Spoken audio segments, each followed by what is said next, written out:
And it feels good, so good. Coming back again. Rising love, fear and this pain. Letting go.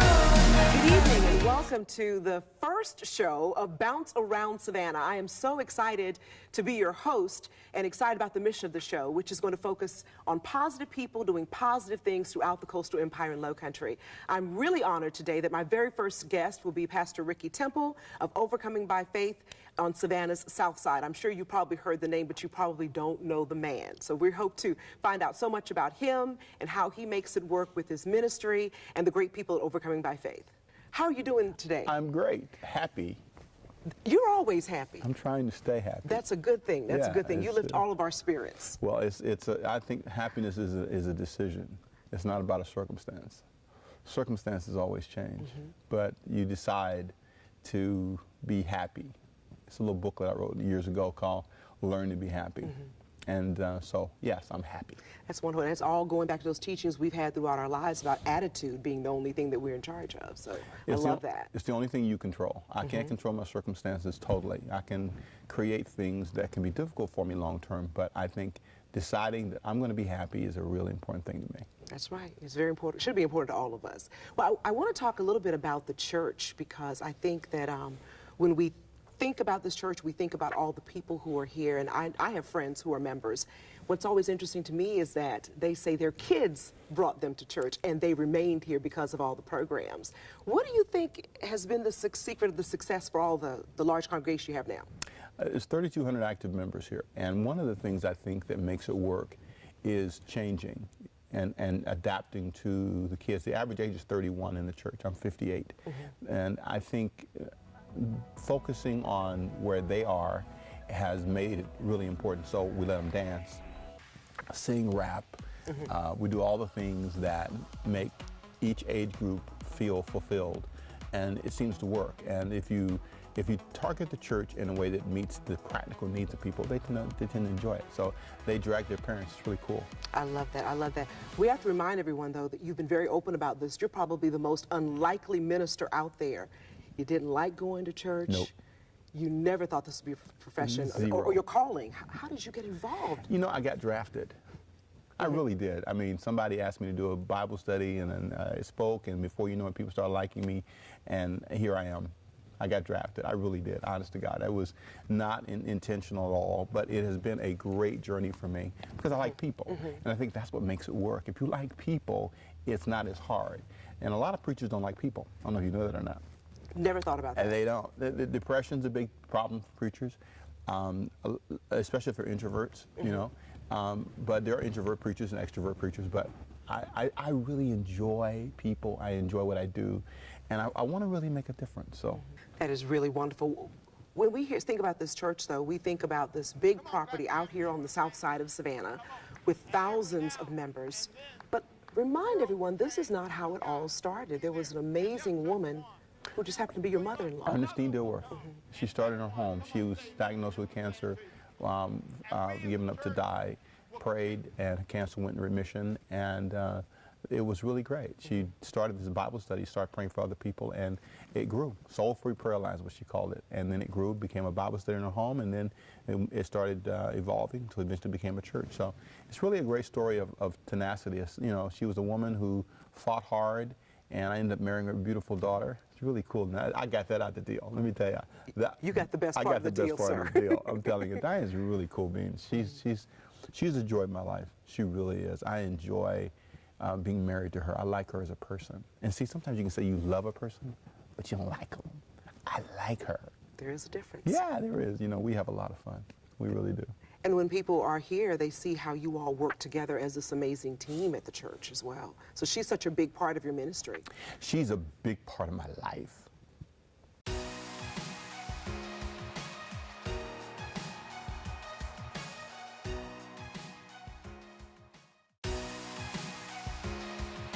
We're so happy to be back to continue our conversation with Pastor Ricky Temple. Pastor Temple, when people come and visit here, new members or just visitors to the church, what can they expect for an experience here at Overcoming by Faith? Because it truly is an experience. I hope it's helpful. I hope when you leave, you said, that was really helpful. I learned, I sang, but I learned something more than anything. And, you know, it helped me in my family, my finances, my marriage, my children. It gave me something practical. Normally, I have a big question of the day that I'll deal with. So I have one thing I'll talk about. And I think that's important. So you'll get something for you that you can put in your suitcase and take home with you. What I've always enjoyed is that you make the Bible so relatable to everyday life. So it reaches people at every level, from children all the way up to the oldest kid at 99 or so. Andy Stanley said something once. He said that when you teach the Bible, your approach really affects everything. It's a book he wrote on communication. And he said that when you teach the Bible to people, you got to be careful, because the Bible becomes the focus. But you're teaching people the Bible. People are the focus. So I'm teaching people, so I got to think like people. I got to make sure I'm not heavy in theology and get you lost. I want to make sure I communicate in a way that you as a person can get it. And that's really important to me. I like the fact that a lot of the kids like to come stay in service and listen to me. Sometimes more than going to children's church. And a big part of your service, too, we see all these college students. Yeah. You feel that it's very important to make sure they're here. We feed them every week. That's not why they come here. We feed them. But we believe that young adults are important, and we go out of our way to do that. We really do. We have hundreds of them. And I think when you focus on an age group and you show you care, a lot of college kids don't come to church because they can't get food, especially if they live on campus. So we found out that problem, and we feed them every week. And they come in droves. It's really amazing. It was interesting, too, to learn that you all were actually providing some transportation, too, to kids at, what, Savannah State, Armstrong? All the colleges. Wow. At one time, we were driving as far as Georgia Southern. That's wonderful. Yeah, we have made a commitment to do that. We want to help people in practical ways find the answers to their issues. And college kids have a lot of issues. That's true. They're always hungry, too. That's the big draw. Oh, man, they're hungry. Well, and they want answers. You know, I go over after service and during dinner and answer questions and talk to them. It's really fun. I bet they've never had an experience like that. That is really unique. And we'll be back with more right after this.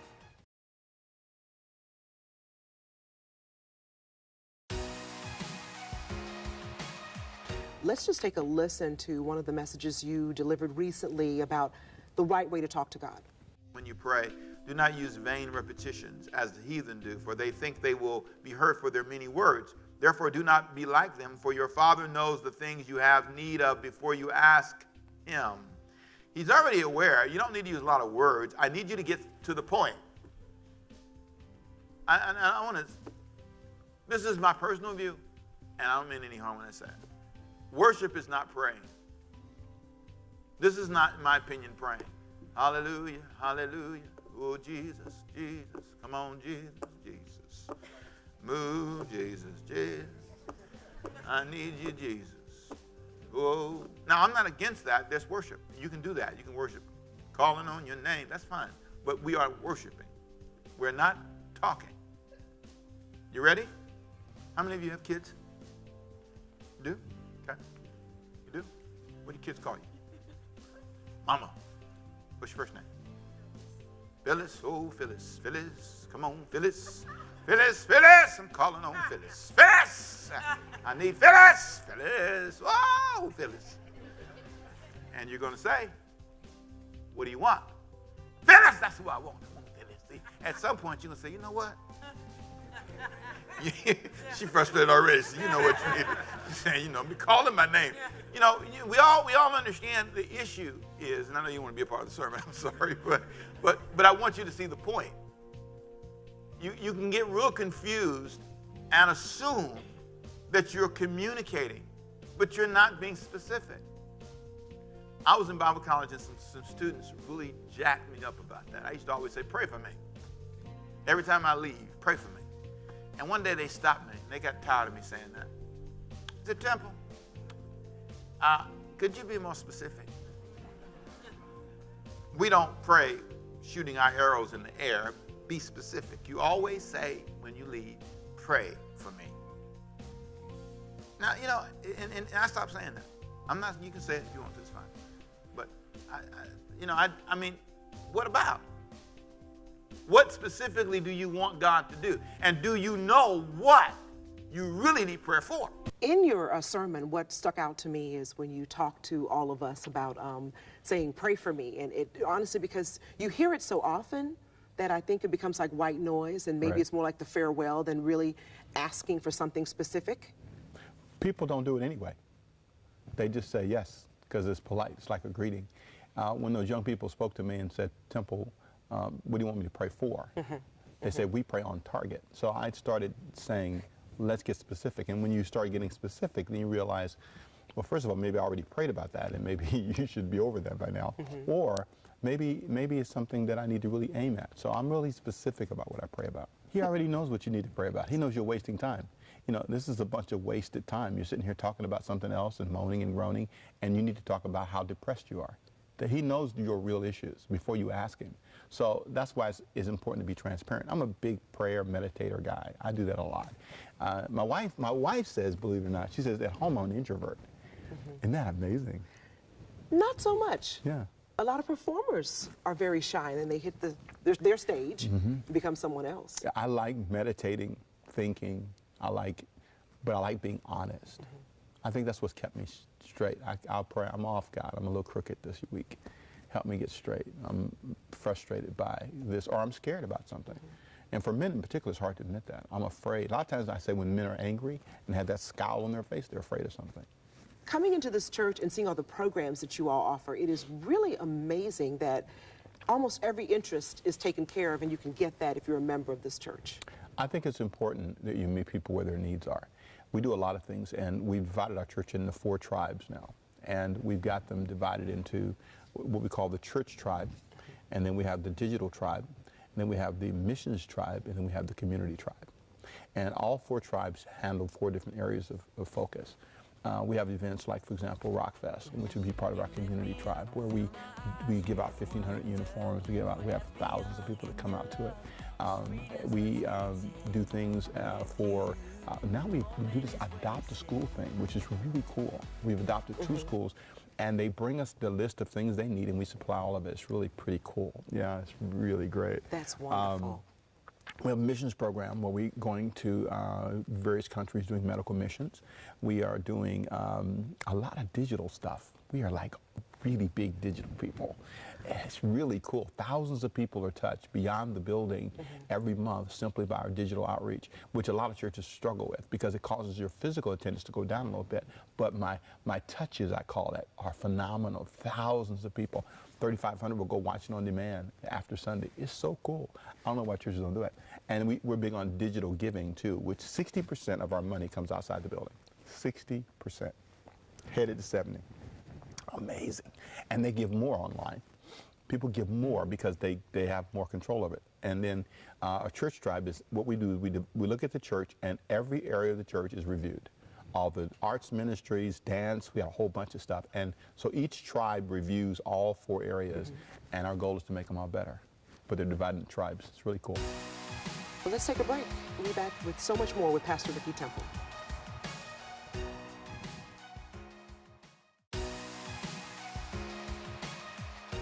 As many people know in our community, Pastor Ricky Temple is not only the minister here at our Overcoming by Faith Church, you travel around the country speaking as well. Let's talk a little bit about that, because I remember one Sunday being here, you talked about one country you went to where they didn't speak English, you didn't speak with the language. Portuguese. Yeah, Brazil.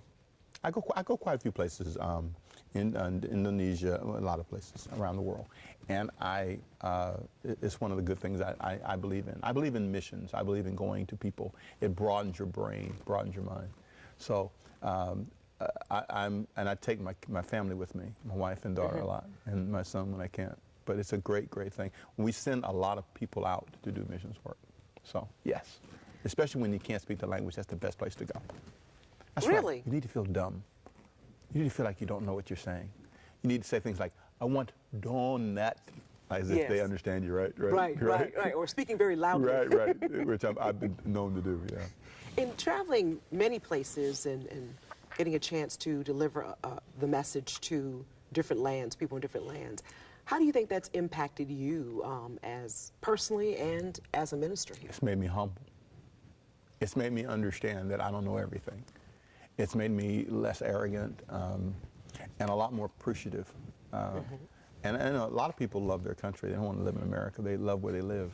And they have great culture and great food and great lessons they teach you. So I enjoy it. I enjoy it a lot. I really do. It's one of the fun things I get to do every year, a couple of times a year. That's really, what great to have that kind of opportunity. Yeah, it is. And I'm building it. I'm building a major missions outreach around the world. I have several missions groups we're working with. So we have some wonderful things we'll be doing next year in more countries and sending young people to countries. I'm really excited about that. I want to expose them to foreign lands. I think it will shape them in a different way. And it gives your church a different feel because you're not just looking at yourself. We have local missions, but we also have foreign. Right. But you're working on something very special right now. I'm working on a gumbo. I call it the Gumbo series. It's about relationship and how to avoid strife. So I believe that if we're in a relationship and we're having tension, it's not necessarily you or it's not necessarily me. Sometimes it's the gumbo we cook. If you put a pot between us, you put too much spice in, I put too much spice in, and then we both taste it and don't like it. And so the issue is learning how to cook together. And so marriages have to learn how to do that. Co-workers have to learn how to do that. It's the pot, because you can take another person in your office and you cook well with them. And when you taste the gumbo, it's fine. It's when you work with that other person. And it's because they sneak spices in and drop things in. So you have to talk through what are we putting in this pot? No, none of that. No, like hot peppers. And you kind of negotiate. So it's a book about how to manage strife. And it's really a powerful book on relationships. It's a fun book I'm working on right now. I think a lot of us need to read that. Yeah, I think it helps, because what it does is, it's one person told me, it removes the guilt. Because you tend to want to blame the person. It's your fault, it's my fault. No, maybe we just don't cook well together. We need to renegotiate how we cook. And if we can say, okay, no more of that in the pot, I'm gonna lighten up on my spices, maybe we'll be a lot more at peace with each other. Well, we could save a lot of relationships too if we could figure out what's going wrong. You can, because again, a lot of times what we spend so much time on is blaming each other. It's your fault. You are like this, you're like that. And let me not blame you for a minute. It's just the way we cook together. And if we can change that, we can change everything. I think that could be the secret to all kinds of relationships, workplace, churches, you name it. Exactly. And it's understanding it's not so much the person's fault. Just for a minute. Maybe it's just us. And we can readjust our cooking. So it's going to be a great project. I'm enjoying it. Well, we're looking forward to hearing that one and reading it. Yes. Thank you so much for that. Well, let's take a quick break and we'll be back with one final word from Pastor Ricky Temple.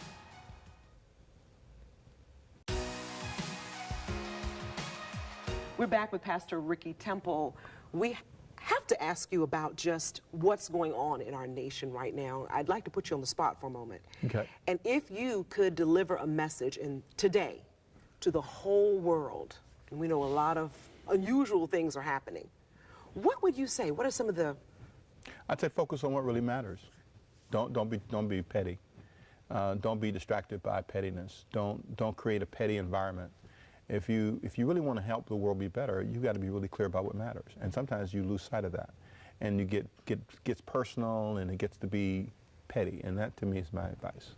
Focus on what really matters, because we all need each other. And if we get that in mind, we'll be better off. We could add a little bit of that gumbo into that talk as well. Exactly.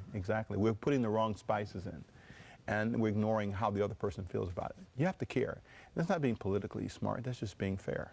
I want you to enjoy this relationship. And so to do that, I need to be careful what I put in here.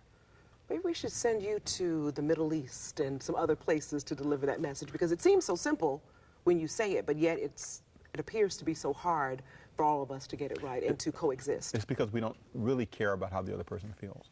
We only care about our side of the bridge. And if I care about how you feel, if I start where you are, not where I'm at, we'll get further in this discussion.